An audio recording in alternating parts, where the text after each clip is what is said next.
Hey guys, Danny Johnson here, and today we're changing the brake pads and rotors on our Chevy Silverado.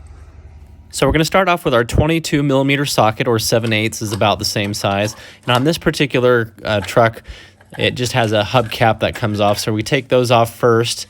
And now this is where you could break these loose if you'd like. Just make sure you don't remove the lug nuts at this time.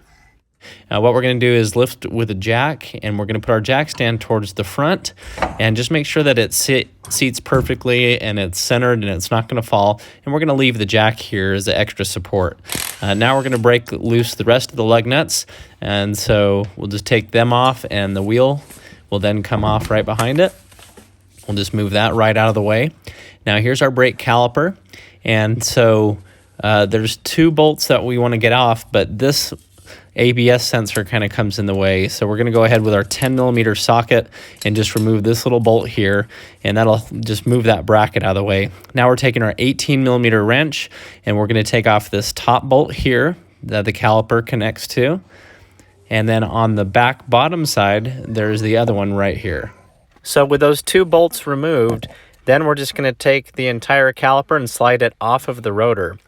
So with this 18 millimeter wrench, what I like to do is give it a few taps with a hammer. And just remember that the bolt's going in the other way. So we're actually turning it what appears clockwise, but it's actually turning it counterclockwise. So make sure you're going in the right direction. And on the bottom, here's a tip. You can use a jack if you're careful with it.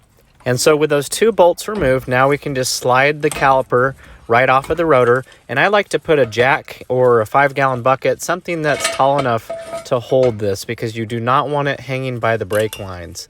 Okay, next there's a little clip here that's like a washer that's holding the rotor on. Sometimes it's even like this with a T30 Torx on some of the GM vehicles. And so you'll actually have to take that out. That's what holds it in place.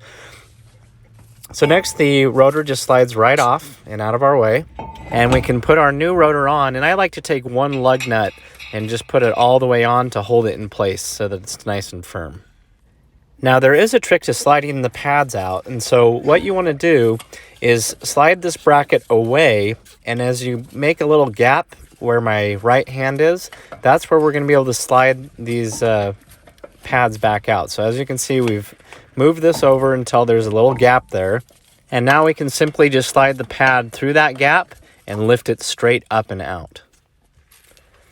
Okay, next we're going to do the same with the other one, and we're actually going to take this bracket completely off. It just slides away, so just take it completely off, and that's what it looks like. And then now we can get this other pad out. You can see the pad just slides on the two sides there.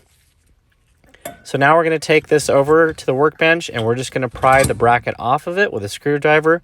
Very simple. That just pops right off. Now we're going to match it up to the new one, and we're just going to slide it right back on, and it pops right into place. Now we'll just repeat that for the other side. So we're just taking it and popping it off with a screwdriver, matching up the bracket, and putting it right back on, and we're just pinching it right back into place. So as you work it, just make sure it's going in flush and it's sitting completely down in where it belongs, and that's what it should look like. Next, we're going to take off the brake master cylinder reservoir cap, and you have to do this or these pistons will not compress. We're putting our old pad back on here and bringing in a C-clamp, and this way it won't hurt the calipers. That way we're just digging into the old pad.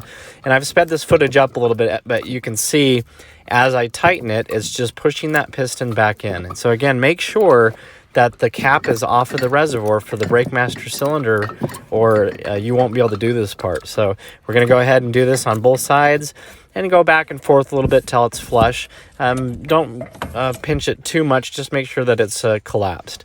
Next, we're bringing in some nice grease here, high temperature, and we're going to put it especially on these pins, because that's where this caliper is sliding back and forth. And if these are not greased up, you're going to get uneven brake wear. So we went ahead and lubed those up pretty good, and also anywhere where the pads will be touching. So right here is a good spot going around each of these pistons, and then also on the back side of the caliper itself too. And you can do it on the back of the pads and do it here where the pads are going to be sliding on that track. So just make sure everywhere is getting greased here where metal will touch metal. Just make sure you're doing it on the correct side of the pad. And next we're going to bring the pad in, and we can put both of them kind of together like this. And then we're bringing our bracket back in and just lining it up, and we're sliding it right back on. Now, as we're sliding this on, this is the tricky part. You just want to make sure that those pads are going onto the new tracks, just the way they came off. So watch them slide here, the front and the back, and just make sure that they're lining up and going into place properly. So it's just the exact opposite of how we removed it. These slide right on, and once they're in, they stay together. So now, if you can, take a rag and wipe off any grease that you might have got on the actual pad surface. You can use some brake parts cleaner and some other things too. And we're just taking the caliper and we're just sliding it right over the new rotor. Then we're going to line up the bolts, okay, for the top and the bottom. And this is what it looks like here. You should have the, you can see these little ledges of the brake pads, how they're riding on that track. Okay, so just make sure it looks right. Now we're going to bring in our 18 millimeter bolts here, and we're just putting a line of Loctite down the whole thing for the top bolt and the bottom. And we're going to go ahead and just put these bolts back in. So it helps to kind of lift on the caliper, line it up. You kind of got to wiggle it around a little bit until you find those thread holes. But we went ahead and tightened both of these down. And then we're going to go ahead and ratchet them down, get them as snug as we can. I like to give them a few hits with a hammer just to make sure that they're in there good and tight, but don't break the bolt. And just tighten them down. It's going to be hard to get a torque wrench in there, but you can if you want. Now we're putting our little bolt back in here. It's just that 10 millimeter bolt for that bracket. So we went ahead and snugged that back down. Now we're going to bring in our wheel, and we're going to lift it up and put it back into place. And a little tip, just like with the rotor, just put one lug nut on to kind of hold it tight, and then we'll put the rest of them on. And right now I'm just tightening these down. We're not torquing them quite yet, but we're using our star pattern. We're going to lift the vehicle up, slide the jack stand out. Then we're going to lower the truck till the tire is just barely touching the ground. Now we're torquing it to 145 foot-pounds, so just check your specific application for your torque rating. And we're doing the star pattern, so we're going to tighten this down opposite lug nuts from each other. Next, we're just bringing our hubcap back in and just tightening these down. So these ones aren't a torque-specific one, they're just a cover. So we're going to get that tightened down. Now we're going to go put our cap back on the brake master cylinder reservoir here. And sometimes the fluid will raise up, especially if you've added fluid as the brakes have worn down. So just make sure it's not overflowing and watch that fill level.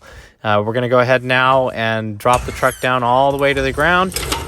And what you'll notice is when you get in the truck and you push, the brake pedal is going to go all the way to the floor. So let it pump a few times, start the truck, keep pumping it. And what you're going to want to do is go drive the truck after you make sure everything's good and safe. And you're going to go about 20 miles an hour, come to a complete stop. And then do that over and over again to kind of heat cycle the brakes. But just make sure everything is in check. Of course, make sure that it's all good before you drive anywhere with it. And thanks for watching. Please check the video description. I'll put a playlist there with a whole bunch of my other videos. And if you're new to the channel, feel free to subscribe. And thanks for watching.